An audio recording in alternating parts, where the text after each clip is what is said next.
शिवसेना सम्मेलन में सनातन रक्षा को लेकर उग्र बयान, सैकड़ों युवाओं ने ली शपथ। मुजफ्फरनगर 21 जुलाई। बिलासपुर स्थित लक्ष्मी नारायण मंदिर में मंगलवार को शिवसेना का कार्यकर्ता सम्मेलन आयोजित किया गया, जिसमें सैकड़ों युवाओं ने संगठन की सदस्यता ग्रहण करते हुए राष्ट्र और सनातन धर्म की सेवा का संकल्प लिया। सम्मेलन का नेतृत्व युवा जिला अध्यक्ष शुभम पाल ने किया। कार्यक्रम में मुख्य अतिथि के रूप में शिवसेना के अध्यक्ष रचित आर्य मौजूद रहीं, जबकि संचालन जिला अध्यक्ष लोकेश सैनी ने किया। इस दौरान शिवसेना नेता मनोज सैनी ने नवनियुक्त कार्यकर्ताओं को छत्रपति शिवाजी महाराज और बाला साहेब ठाकरे के आदर्शों पर चलते हुए राष्ट्र और सनातन धर्म की सेवा करने की शपथ दिलाई। सम्मेलन को संबोधित करते हुए प्रदेश महासचिव डॉक्टर योगेंद्र शर्मा और मंडल अध्यक्ष राजेश कश्यप ने सनातन धर्म की रक्षा को लेकर अपने विचार रखे। उन्होंने कहा कि हिंदू समाज को एकजुट रहने की आवश्यकता है और अपने धर्म एवं संस्कृति की रक्षा के लिए सदैव तैयार रहना चाहिए। अपने संबोधन के दौरान उन्होंने यह भी कहा कि इतिहास में देवी देवताओं और महापुरुषों ने भी अधर्म के खिलाफ शस्त्र उठाए थे। वक्ताओं ने हिंदू समाज से पलायन की मानसिकता छोड़कर संगठित रहने का आह्वान किया। वहीं शिवसेना अध्यक्ष रचित आर्य ने कहा कि जनपद में शिवसेना लंबी समय से हिंदुत्व से जुड़े मुद्दों पर सक्रिय भूमिका निभाती रही है। उन्होंने कहा कि सभी कार्यकर्ताओं को छत्रपति शिवाजी महाराज, गुरु गोविंद सिंह और महाराणा प्रताप के आदर्शों से प्रेरणा लेकर समाज और राष्ट्रहित में कार्य करना चाहिए। उन्होंने संगठन को गांव-गांव और मोहल्लों तक मजबूत करने का भी आह्वान किया। सम्मेलन के दौरान बड़ी संख्या में युवाओं ने संगठन की सदस्यता ग्रहण की। गौरतलब है कि सम्मेलन के दौरान कुछ वक्ताओं द्वारा सनातन धर्म की रक्षा के लिए शस्त्रों के उपयोग संबंधी दिए गए बयान चर्चा का विषय बने रहे। हालांकि कार्यक्रम का मुख्य उद्देश्य संगठन का विस्तार, नए कार्यकर्ताओं को जोड़ना और हिंदुत्व व राष्ट्र सेवा के प्रति संकल्प दिलाना बताया गया। आज इस ग्राम बिलासपुर की भूमि पर उपस्थित शिव सैनिकों, ये बहुत ही गर्व का विषय है कि लगभग ये मान के चलना, जो अध्यक्ष जी ने भी बात बताई है, यहाँ अभी वे 3 पीढ़ियां मौजूद है जो संघर्ष करती आ रही है और संघर्ष कर रही है, जो संघर्ष के लिए तैयार होगी।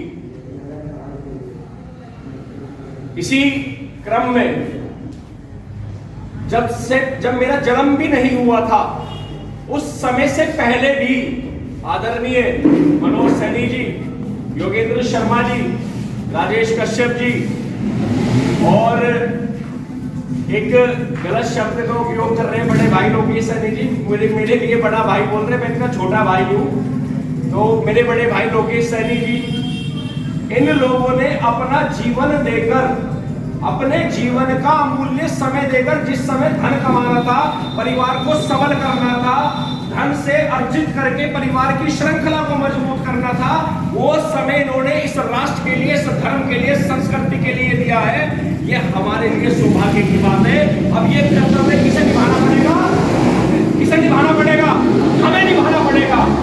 आज अगर इन्हें, हम लोगों को कृतज्ञता करनी है, इनके प्रति समर्पण दिखाना है, इनके प्रति हार्दिक भावनाएं रखनी है, धार्मिक भावनाएं रखनी है, तो हमें आज ये त्याग करना होगा कि जो श्रृंखला को ये चलाते आए हैं, उस श्रृंखला को आज के बाद हम लोग मिलकर चलाएंगे। जब ही ये धर्म मजबूत हो सकता है। लोकेश सैनी जी ने विषय रखा हिंदू। पहले से समझ ले हिंदू कौन। आज के बाद एक बात याद रखना, जिसके सामने गौ हत्या हो जाए वो भी हिंदू है, जो गाय पहुंचा रहा है, मुसलमान को सप्लाई कर रहा है वो भी हिंदू है, जो तस्करी कर रहा है वो भी हिंदू है, और जो धर्म रक्षा कर रहा है वो भी हिंदू है। हिंदू की परिभाषा समझनी होगी आपको आज के बाद।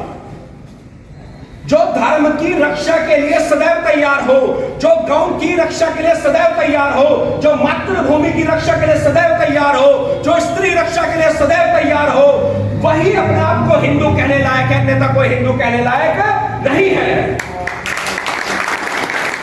आपको गर्व की तरह धारण करना होगा, आपको हिंदू बनना होगा। दूसरी बात आपको मनोज सैनी जी ने कही थी कि पागल कुत्ता है काट लेगा, इसका ध्यान रखो। एक बहुत बड़े संत हुए अश्विनी विरातू म्यांमार के अंदर, उन्होंने एक परिभाषा दी है कि पागल कुत्ते के बराबर में अगर आप सोओगे तो ये तुम्हारी मूर्खता है, और अगर तुम सो रहे हो और ये सोच रहे हो वो नहीं काटेगा तो तुम्हारी मूर्खता है। तो ये जितने भी इस्लामिक जिहादी हैं सच में ये पागल कुत्ते हैं। इनका इलाज एक ही है जो लोकेश सैनी जी ने कहा था, वो है लठ, और वो लठ और वो लठ ही है। वो वहां के संतों ने करके दिखाया है। बौद्ध धर्म के लोग कैसे होते हैं, भिक्षु जो आप रेड ड्रेस में देखते हैं, जिन्हें देखे होंगे आपने पहाड़ों पर, कितने शांत स्वभाव के हैं, है कि नहीं है? म्यांमार के अंदर उन्हीं बौद्ध भिक्षुओं ने इनके खिलाफ AK-47 उठा ली। क्या उठाई? AK-47 उठा ली। तो सोचो कि ये सामने शत्रु कितना खतरनाक है कि बौद्ध भिक्षु जैसे लोगों को भी AK-47 उठानी पड़ी। तो तुम हिंदुओं को भी अपना कुछ कर्तव्य निभाना होगा। जो मनोज सैनी भी संघर्ष कर रहे हैं, जो प्रतिदिन हम हिंदुओं के लिए इन्होंने त्याग किया है, उस त्याग के समर्पण के कार्य को आगे बढ़ाने का काम आज से इस गांव के अंदर शुभम जी करने जा रहे हैं, और इनकी सेना बनने का काम आप करेंगे।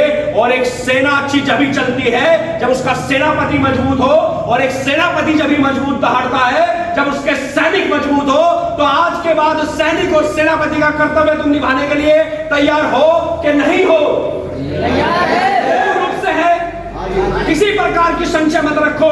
आपने एक लाइन सुनी होगी, हम हिंदू समाज यही गलती करते आ रहे हैं। आज ये तुम्हारे संशय खत्म कर कर इस मीटिंग का समापन करें।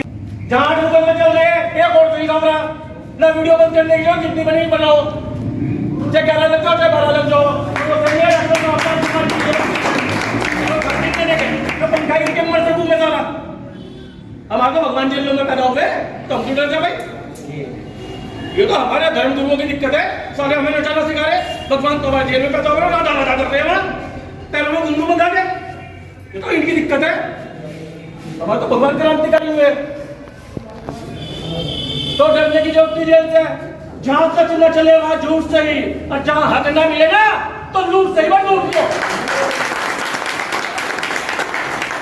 मैं फिर भी तुम्हारे दोहराना चाहूंगा कि जातिवाद छोड़ दो, धर्म युद्ध की तैयारी करो। हम सुरक्षित महसूस कर रहे हैं आज अपने आप को कि भाजपा की सरकार है। आज लोग बुलडोजर चल रहा, सरकारें दल की बनती है, जरूरी नहीं होगी रहेगा। ऐसा होगा 27 में बदल सके सरकार। और जो हमने घुंटा काट रखा है ना, ये घुंटा मार दे देंगे। कैसे सोचते हो? ओ इससे भी लंबा है जी। तो सरकार कभी बदल सके। अपना मकान बना रहे, अपनी रक्षा मूर्ति खरीद रहे, कपड़े खरीद रहे, कुछ भी कर रहे भाई।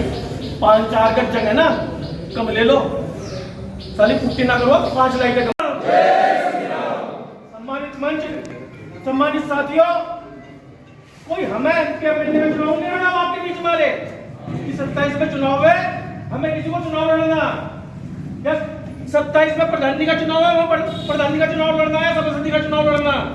हमें कोई भी राजनीति से लालच नहीं है, केवल हिंदू समाज को हमें जागृत करना। और वो जागृत कैसे होगी? वो आपसे होगी, हमारे से नहीं होगी। आज आप 100 जने हो, 150 जने हो, हम हर जगह जाके आपको समझा नहीं सकते कि हर हिंदू को जाके हर इलाके में जाके हम समझा सके। हम 50 को समझा सके, 100 को समझा सके। महीने में 1-2 मीटिंग कर दी, 4 कर दी, 10 भी कर दी, 1000 आदमी को समझा दिया। लेकिन अगर आप 100 जने हो, हमारी बातें सुन लो, हमारी अच्छी बातें ग्रहण करो, जो आपको गलत लगे उसे इधर डाल लो। और वो कम से कम जिन साथियों के साथ आप बैठते हो, जिनसे आप विचार विमर्श करते हो, अगर अपने परिवार में जाते हो, शादी ब्याह में जाते हो, रिश्तेदारी में जाते हो, उस बात की चर्चा अगर आप वहां करोगे तो हिंदू धर्म सुरक्षित होगा। हिंदू धर्म सुरक्षित कैसे होगा? अभी जातिवाद की बात चल रही है। सबसे पहले हमें जातिवाद खत्म करना पड़ेगा। और वो जातिवाद कैसे खत्म होगा? अब तो अधिकतर पार्टियां मेरे ख्याल से जातिवाद में बनने लगी। इधर चंद्रशेखर हो गया, इधर लोकदल होगी, इधर बसपा होगी, और हिंदुओं की बात करो, हालांकि मैं कोई भाजपा का एजेंट नहीं हूं, हिंदुओं की बात करो तो भाजपा होगी। तो सारी पार्टी बिरादरी बनने लगी। तो अभी किसी हरिजन का झगड़ा ठाकुर से हो जा, ब्राह्मण से हो जा, बनिया से हो जा, गुर्जर किसी भी अन्य बिरादरी से हो जा, तो थारी जो चंद्रशेखर भी वही कूद जाएगा, मायावती के वाले भी सारे वही कूद जाएंगे, भाई हमारा उत्पीड़न हो रहा। लेकिन वही झगड़ा अगर किसी मुसलमान से होगा तो वहां ना तो चंद्रशेखर पहुंचे ना पहुंचा मायावती, वहां कौन पहुंचेगा?